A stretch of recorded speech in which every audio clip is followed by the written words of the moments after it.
Lately, there has been a lot of talk about public-private partnerships, or P3s in Pennsylvania.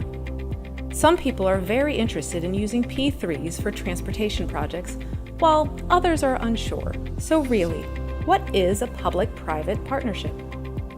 It's a contract between a public entity, like PennDOT, and a private entity. Through this agreement, the skills and assets of each sector are shared in delivering a service or facility for the use of the general public. In addition to the sharing of resources, each party shares in the risks and the rewards. In many ways, public-private partnerships are like building a house. For example, Pete wants to build a new home. But like most people, Pete doesn't have enough cash to pay for the house to be built all at once. Instead of waiting until he has all the money saved, he goes to the bank and applies for a loan. Borrowing the money from the bank allows Pete to have a contractor design and build his house right away, while paying for the house over time. In this example, Pete gets his assets sooner, and the builder gets paid when the house is ready. But P3s aren't just used to build new things. Some P3s are used to manage existing assets. Let's say Pete already owns an older home.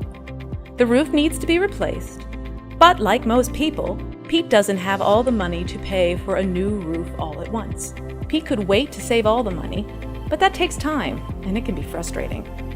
Or he could fix the roof himself in phases as he can afford to, but that could be slow and potentially risky because Pete is not a roofer. Instead, Pete chooses to take out a loan and hires a professional to fix his roof. The roof is repaired immediately, and the risk of a leaking roof is transferred from Pete to the roofers. In this example, Pete manages his asset, protects his safety, and pays for the roof over time, all while staying warm and dry. These are just a few ways that public-private partnerships work.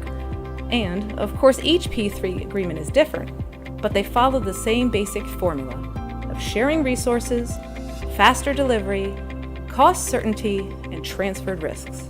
For more information about public-private partnerships, or to see if your project is a candidate for P3 delivery, visit www.p3forpa.org.